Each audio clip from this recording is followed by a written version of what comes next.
Hello मेरे प्यारे बच्चों, बहुत बहुत स्वागत है आप सभी का आपके अपने प्यारे से यूट्यूब चैनल स्पाइस टीटी पर। चलिए आज हम बिना किसी देरी के सीधा सीधा टॉपिक की शुरुआत करते हैं। जैसा कि आप थंबनेल में देख चुके हैं कि हम किस टॉपिक पर वीडियो बनाने वाले हैं। तो चलिए मैं आपको एक मोटिवेशन स्पीच दे देता हूँ ताकि आपको अच्छा लगे। कहते हैं कुछ किए बगैर कभी सीख नहीं मिलती कभी कुछ किए बगैर सीख नहीं मिलती, संघर्ष के बिना तो भीख भी नहीं मिलती। जी आपको संघर्ष तो करना होगा, नहीं आपको भीख तक नहीं मिलने की। तो आपको भिखारी नहीं बनना, आपको एक अधिकारी बनना है। तो एक अधिकारी बनने के पर्पज़ से मैं इस वीडियो को बना रहा हूँ ताकि आपका जो मोटिवेट स्पीच है, आपकी जो बॉडी है, आपको तैयार रहे एक अधिकारी बनने के लिए। तो आप उसके लिए क्या करेंगे, पढ़ना पड़ेगा। और पढ़ने के लिए आपको एक व्यवस्थित क्रम से पढ़ना पड़ेगा, यानी कि एक तरीके से पढ़ना पड़ेगा। तो आज तो हम तरीके वाला ही क्वेश्चन पे मतलब हम चैप्टर को उठाए हैं। तो यह है व्यवस्थित क्रम परीक्षण। इसमें क्या लिखा है, देखिए ऑर्डर सीक्वेंस टेस्ट। इसमें ऑर्डर होते हैं, देखिए कितने प्रकार के होते हैं, ये हर एक टाइप को हम बारीकी से समझेंगे। क्योंकि पहले देखो चैप्टर को समझना बहुत ज़रूरी है। जब तक आप चैप्टर को इस बेसिक को नहीं समझोगे तो इसके जो क्वेश्चन है उसको नहीं पकड़ पाओगे। अगर आपको क्वेश्चन पकड़ना है तो क्वेश्चन के लेवल को जानना है, तो आपको सीधे सीधा सिद्धांत ये बैठता है कि चैप्टर अच्छी तरीके से कवर होना चाहिए। तो चलिए बिना देरी के सीधा सीधा हम पहले पढ़ते हैं। देखिए ये कितने प्रकार के होते हैं ये पहले पढ़ लो। कि पहले क्या, व्यक्ति वस्तु स्थान आदि के समूह में से दो या दो से अधिक व्यक्ति वस्तु स्थान आदि को अन्य उनके आकार स्थिति आदि गुणों के सापेक्ष तुलना करते हुए आकार स्थिति के निरूपित करने की प्रक्रिया को व्यवस्थित क्रम परीक्षण कहते हैं। समझ में आ गया।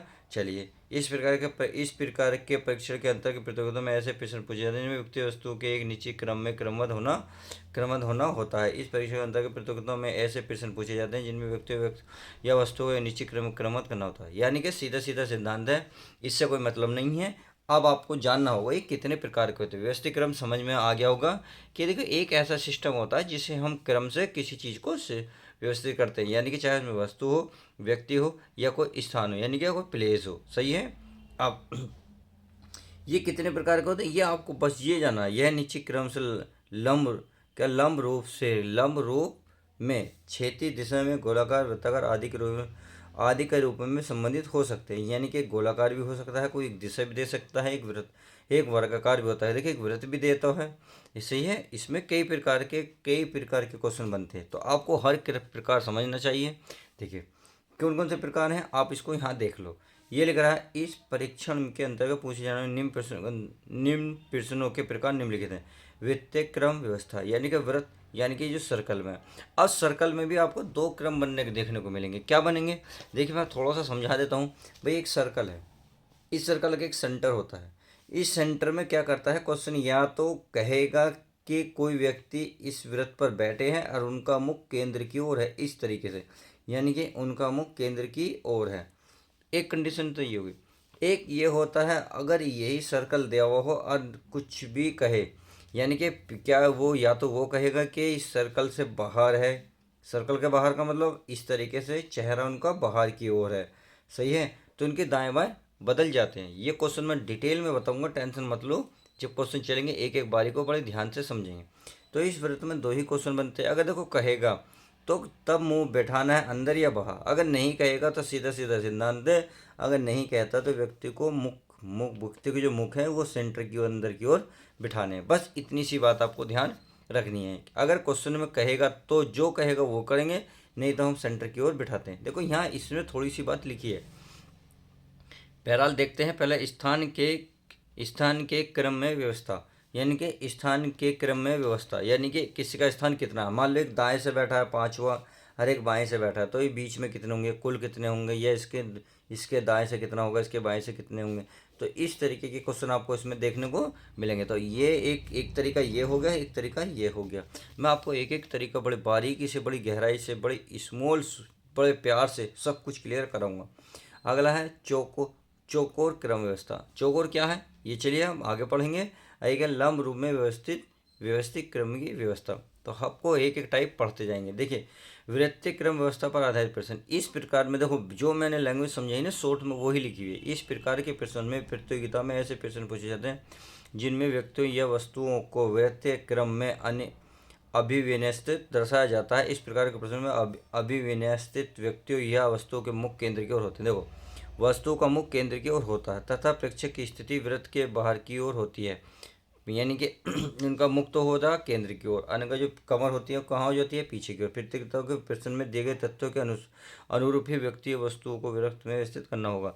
यानी कि जो प्रश्न में कहेगा कि वस्तु या व्यक्ति को किधर रखना है, तो आप उसके अकॉर्डिंग रखेंगे। चलिए, ये तो रहा डिटेल, अच्छे से समझ लो। ये तो समझ में आ गया कि कितने प्रकार के होंगे, 5 प्रकार के होंगे। कौन कौन से होंगे ये आपको समझ में आ गया। अब जैसे ही मैं थोड़े से क्वेश्चन को लेता हूँ, देखो इसके लिए कुछ एक फॉर्मूले भी होते हैं जब स्थान के क्रम की व्यवस्था पर आधारित प्रश्न होते हैं, यानी कि स्थान के क्रम की व्यवस्था पर। तो किसी कक्षा या पंक्ति में कुल व्यक्तियों को निकालना हो, तो देखिए ये फॉर्मूला है, किसी एक व्यक्ति का बाएं या ऊपर से क्रम प्लस उसी व्यक्ति का दाएं नीचे से क्रम। यानी कि अगर कुल निकालना है तो एक उस व्यक्ति का जो क्रम है तथा उसकी जो चेंज है, यानी कि उस व्यक्ति का दाएं व नीचे का क्रम, उसमें दोनों को प्लस करो, प्लस करने के बाद क्या करो, माइनस कर दो। किसी व्यक्ति की का पंक्ति में दाएं या नीचे से स्थान, तो कुल कुल संख्या, और उस व्यक्ति की पंक्ति या बाएं या ऊपर से स्थान और प्लस कर दो। यानी कि तीनों फॉर्मूले। फॉर्मूले अगर नहीं समझ में आते, डोंट वरी, डरने की कोई बात नहीं। जब आपके साथ हैं आरपी सर, कहते हैं काहे की अगर मगर जब आपके साथ हैं आरपी सर। तो चलिए, आरपी सर के साथ रहिएगा, आपको एक एक डिटेल में समझा दूंगा। अब ये रहा, ये चौकोर क्रम व्यवस्था पर आधारित। इस प्रकार के प्रश्नों प्रतियोगिता में ऐसे प्रश्न पूछे जाते हैं जिनमें व्यक्ति या वस्तुओं को इस प्रकार व्यवस्थित रखा जाए जिसमें एक चौकोर चौकोर मतलब देखो एक वर्ग के रूप में आकृति का निर्माण होता है। टेबल के चारों बैठे हैं, ताश का खेल इसके उदाहरण है। समझ में आ गया। जो ताश होते हैं, जो ताश खेलते हैं किसी टेबल पर बैठकर, या आपने लूडो भी खेला होगा किसी टेबल पर बैठकर, या आपने कैरम बोर्ड खेली होगी किसी किसी टेबल पर बैठकर। तो इस प्रकार के जो खेल होते हैं उसको चौकोर क्रम व्यवस्था कहते हैं। यानी कि उसमें भी एक प्रकार से व्यवस्था करी जाती है, बैठने की व्यवस्था। ऐसी प्रकार से रेखीय क्रम व्यवस्था, रेखा ये रही। अब रेखा में भी 3 टाइप है, 1 2 3, तीनों टाइप बड़े ध्यान से आप खुद देख लीजिएगा। इसमें टाइम वेस्ट हम नहीं करेंगे क्योंकि आपको ज़्यादा टाइम नहीं लेना। तो चलिए बिना देरी के, अब आपको सब कुछ ये क्लियर हो गया होगा। तो चलिए बिना देरी के अब थोड़े से एग्जाम्पल कर लेते हैं, एग्जाम्पल के बाद हम क्वेश्चन को उठाएंगे। तो चलिए बिना देरी के सीधा सीधा क्वेश्चन देखते हैं। तो प्यारे बच्चों, चलिए पहला ही क्वेश्चन क्या, अभ्यास प्रश्न, यानी कि आपके सामने अभ्यास है। चलिए आप अभ्यास करते हैं, एक एक सवाल को करेंगे। इस चैप्टर में जितने भी सवाल हैं A to Z मैं करवाऊंगा, बस आपको मेरे साथ बने रहना है लास्ट तक। अगर ये वीडियो पसंद आती हो तो लाइक करना ना भूलेंगे। तो चलिए बिना देरी के क्वेश्चन पढ़ते हैं। यार आप 5 लड़कियां हैं, 5 लड़कियों के नाम दे रखे हैं MNOPQ, यानी कि इनका शॉर्ट फॉर्म दे रखे हैं। चलिए छोड़िए क्या होगा हमें नहीं पता। एक पंक्ति में खड़ी हैं, यानी कि कोई पंक्ति है उसमें खड़ी है। मान लेते कोई पंक्ति है, देखिए पंक्ति इस प्रकार से है। चलिए अब कह रहा है P Q के दाईं ओर है, N Q के बाईं ओर है। अब लेकिन M के दाईं ओर है, क्यों लिखा, लेकिन M के दाईं ओर है, P Q के बाईं ओर है। देखो यहाँ एक कह रहा है P Q के दाईं ओर है, यहाँ कह रहा है P Q के बाईं ओर। ऐसा नहीं हो सकता कि एक ही लड़की एक लड़की के अगल भी खड़ी हो और बगल भी खड़ी हो, यानी कि अगल में हो सकती है या बगल में हो सकती है। कहने का मतलब है एक ही साइड में हो सकती है, या तो लेफ्ट साइड में हो सकती है या राइट साइड में हो सकती है। इस प्रकार से नहीं हो सकती। इसलिए इस क्वेश्चन में ध्यान रखना है, यहाँ ओ है, क्या है, ओ है, यहाँ ओ है, इसमें मिसप्रिंट है, इसलिए मैं आपको सामने ही बना रहा हूँ। ओ है, क्या है, ओ के बाईं ओर है, दाईं ओर अंतिम छोर पर कौन खड़ी है। तो चलिए क्वेश्चन हमने पढ़ लिया। अब क्वेश्चन को अब थोड़ा छोटा लिखते चलाएंगे। अगर आप पी जो है क्यू के बाईं ओर है, देखिए अब इस लाइन को देखेंगे तो ये आपका यहाँ इधर राइट होगा, इधर होगा आपका लेफ्ट। ये अगर क्यू के दाईं ओर है, यानी कि क्यू के दाईं ओर, क्यू कहीं भी बिठा दो, हमें नहीं पता, मान लो क्यू कहीं है, सही है, कहीं भी बिठा दिया हमने। अब क्यू के दाईं ओर कौन है, पी है, चलिए पी बैठ गया। और एम और एन जो है ना, यहाँ एन क्यू के बाईं ओर है, एन क्यू के बाईं ओर, यानी कि इधर आ गया, कौन आ गया, इधर आ गया आपका एन, ये आ गया जी, सही है, ये आ गया। अब आगे देखते हैं, आगे क्या कर रहा है, आगे पढ़ लेते हैं। ये कह रहा है, ये कह रहा है एन क्यू के, अरे ये क्यू के बाईं, देखिए मैंने कैसे करा, मैं आपको एक तरीका बताता हूँ, इसमें शॉर्ट तरीका, क्योंकि अगर लाइन में लिखोगे तो बड़े कन्फ्यूजन में रहोगे कि इधर लिखें कि इधर लिखें। 2 तरीके से बनेगा क्वेश्चन। तो क्वेश्चन को शॉर्ट तरीका करने का क्या है, मैं सीधा पहले मैं ये सोच रहा था आपको लॉन्ग कराऊँ, बट मैं आप सीधा सीधा शॉर्ट करा था। पहले सीधा सीधा लिख लो क्यू के दाईं ओर, यानी कि क्यू के दाईं ओर कौन, पी, ये चीज़ ऐसे लिख लो अलग अलग। फिर लिख रहा है एन क्यू के बाईं ओर, यानी कि क्यू के बाईं ओर कौन है, एन। चलिए ऐसे निशान लगा लो, इससे क्या होगा, छोटा एक सीधा 1 सेकंड में निकल जाएगा। लेकिन एम के दाईं ओर है, लेकिन एम के, यानी कि इसके तो बाईं ओर है, लेकिन एम के दाईं ओर हो गया, लो ये हो गया, इस तरीके से निशान लगा लो। और कह रहा ओ, यानी कि जो पी है ओ के बाईं ओर, ओ कहाँ है, ये रहा, ओ नहीं है, पी के बाईं ओर है, यानी कि सॉरी ओ के बाईं ओर, ओ के बाईं ओर यानी कि ओ यहाँ होगा, इसके बाईं ओर ऐसे बढ़ेगा, क्योंकि इधर साइड था का राइट साइड, इधर थी आपकी लेफ्ट साइड। तो बस हो गई, लाइन पूरी नहीं हो गई, बस 5 लड़की बैठ गई, 1 2 3 4 5, 5 बैठ गई। कह रहा दाएं ओर अंतिम छोर पर कौन खड़ी है। देखो ये है आपका लेफ्ट साइड और ये है आपका राइट साइड। तो लेफ्ट और राइट में कौन सी, राइट में कौन खड़ी है, राइट में कौन खड़ी है, ओ, कौन, ओ। इसका ऑप्शन जो पहले का कौन सा राइट होगा, सी करेक्ट हो जाएगा। इस प्रकार से आप ये क्वेश्चन भी बड़ी आसानी से कर सकते हैं। अब चलिए अगला क्वेश्चन देख लेते हैं। अगला क्या कहता है भाई, अगला है क्वेश्चन नंबर 2। आयु में रीना मीना से बड़ी है, रीना मीना से बड़ी है, यानी कि मीना, चलिए मीना लिख लेता हूँ। मीना से कौन बड़ी है जी, मीना है रीना, रीना, चलिए रीना बड़ी हो गई। चलिए रसीम मीना से बड़ी है, अब रसीम मीना से भी बड़ी है। अब हमें नहीं पता रीना से बड़ी है ये छोटी है, यहाँ नहीं लिख रहा तो अगली लाइन में लिख लेंगे मीना से फिर कौन बड़ी है, मीना से बड़ी है कौन, रसीम, तो रसीम लिख लो। क्योंकि अभी हमें नहीं पता चल रहा इसमें ये बड़ी है ये बड़ी है, परंतु इतना क्लियर हो गया कि मीना से रीना भी बड़ी है, मीना से रस्म भी बड़ी है। अब इनमें कौन बड़ा है नहीं पता, तो इसलिए मैंने अलग अलग लिख रहा हूँ ताकि जब एक लाइन में बैठा हो तो बिल्कुल सटीक बैठे। आगे कहते हैं अगला क्वेश्चन, नहीं सॉरी यही है, लेकिन रीना से छोटी है। लो क्वेश्चन में यहाँ क्लियर कर दे कि लेकिन रीना से छोटी है। भाई रीना मीना से तो बड़ी है, मीना से बड़ी कौन है, रसीम, परंतु जो रसीम है मीना से छोटी है, इसका मतलब इन दोनों के बीच में आएगी। तो आप ये कह सकते हैं रीना, रीना से छोटी है रसीम, क्या रसीम, और इससे छोटी है मीना। तो इतनी बात समझ में आ गई, मीना रसीम रीना। आगे चलते हैं। अगर गार्गी प्रियंका और मीना से दोनों से छोटी है। भाई गार्गी जो है प्रियंका और मीना दोनों से छोटी है, कहने का मतलब है इस मीना से भी छोटी है। तो इसको मैं यहाँ लिख लूँ भाई रीना, फिर क्या है रसीम, चलिए रसीम हो गया। और इसके बाद कौन गया मीना, और मीना से कौन छोटी है, गार्गी। कह रहा गार्गी प्रियंका और मीना दोनों से छोटी है। अब इसमें ये नहीं पता हमें मीना को प्रियंका बड़ी है या कौन, या मीना छोटी है, परंतु गार्गी सब में छोटी है। भाई इतनी बात तो समझ में आ गई, गार्गी ये आ गई गार्गी। अब इसने क्या पूछा सब में छोटी कौन है, तो सब में छोटी बताइए कौन है। भाई गार्गी तो हुई, गार्गी से बड़ा मीना और प्रियंका दोनों हैं, सही है। इनसे बड़ी रसीम है, रसीम से बड़ी कौन है, रीना। अगर क्वेश्चन में ये कहता सबसे बड़ा कौन, तो बड़ा निकलता, क्यों, क्योंकि यहाँ ये प्रियंका का इसकी एज क्लियर नहीं करेगी ये किससे बड़ी है। भाई इतना तो कह रखा गार्गी से बड़ी है, गार्गी से बड़ी भाई मीना भी ये हो सकती है, प्रियंका भी, प्रियंका इन सब से भी तो छोटी हो सकती है। भाई कहीं प्रियंका यहाँ भी तो बैठ सकती है, बिल्कुल बैठ सकती है, क्यों, बताओ कोई दिक्कत है, नहीं है, क्योंकि इससे तो बड़ी है। परंतु प्रियंका के बारे में कोई भी डिटेल नहीं दी क्वेश्चन में, इसलिए क्वेश्चन तो हमेशा छोटे का ही पूछा जाएगा, बड़ा नहीं पूछ सकता, कोई क्वेश्चन क्लियर नहीं है। आई होप इतनी बात समझ में आ गई होगी। तो इसमें कौन सा क्वेश्चन हुआ, दूसरे का आपका सी बिल्कुल करेक्ट आंसर हुआ, गार्गी सब में छोटी है। समझ में आया, चलिए अच्छी बात है। अब अगला क्वेश्चन, क्वेश्चन नंबर 3, दिख रहा है एक वर्ग में नीलेश का क्रम 5 हो। देखिए इस तरीके के क्वेश्चन मैं आपको लास्ट में करूँगा, क्यों करूँगा ये आप बाद में समझ जाएंगे, क्योंकि मैं अभी चाहता हूँ आप ये छोटे बड़े वाले हैं ना, छोटे बड़े दाएं बाएं बैठने वाले, इन क्वेश्चन को बड़े ध्यान से समझें, क्योंकि इनसे अगर इसी से रिलेटेड जितने भी क्वेश्चन आपके प्रैक्टिस सेट में होंगे उन्हें करोगे तो आपको अच्छा लगेगा, क्योंकि ये वाला क्रम अगले अगले अगले पार्ट में बता दूंगा, सही है। ऐसी इसमें क्या ये भी हुई है, देखो ये है अगला क्वेश्चन। अगला क्वेश्चन कैसा है बता दिया, समझ में आ गया होगा। चलिए अगर समझ में आ गया है तो चलिए पढ़ाते हैं इसे भी। इसमें क्या लिख रहा है, इसमें रहा 5 बच्चों एक पंक्ति में खड़े, 5 बच्चे पंक्ति में खड़े हैं। अब कह रहा ओ एम से तीसरा है, देखो ओ जो है एम से तीसरा, एम का मतलब एम यहाँ हो गया।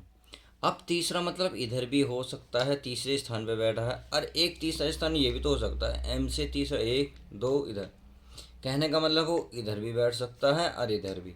हमें अभी क्वेश्चन में क्लियर नहीं है, जब नहीं है तो छोड़ो पर को, अभी दोनों कंडीशन हो सकती हैं। आगे चलते हैं, एम से तीसरे स्थान पर है, जो एन के बाईं ओर खड़ा है। अब मैं एन के बाईं ओर कौन खड़ा है?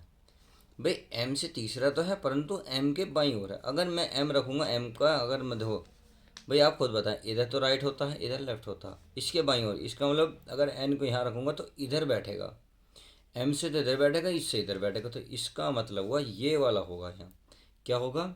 ये होगा। मान लो ये हो गया एन, क्या हो गया? एन। छः। आई होप इतनी बात समझ में आ गई होगी। तो इसका मतलब ये वाला ऑप्शन तो अब कट गया, ये क्लियर हो गया कि एम हो गया, तीसरे स्थान पे कौन बैठ गया? ओ बैठ गया, इससे एन, क्योंकि एन के बाईं ओर है। देखो ये है नहीं है बाईं ओर, और इससे तीसरे स्थान पर रही। आगे चलते हैं। एन के बाईं ओर तथा पी क्यू के बाईं ओर है, पी क्यू के बाईं ओर है, जो एन से चौथा है। देखो पूरी लाइन पढ़ो यहाँ तक, क्योंकि फुल स्टॉप यहाँ पे है इसका।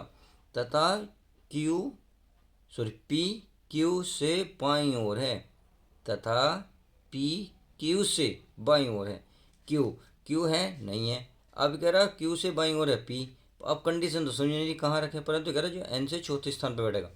तो चौथा स्थान 1 2 3 4, तो कहाँ बैठेगा? यहाँ बैठेगा पी। अरे क्यू से बाईं ओर, क्यू, तो क्यू तो यहाँ बनेगा, जब तो इसका बायां बैठेगा, ये बैठ गया। और इससे चौथे स्थान पर करा 1 2 3 4, तो चौथे स्थान में बैठ गया। यही पंक्ति बनानी थी, बन गई।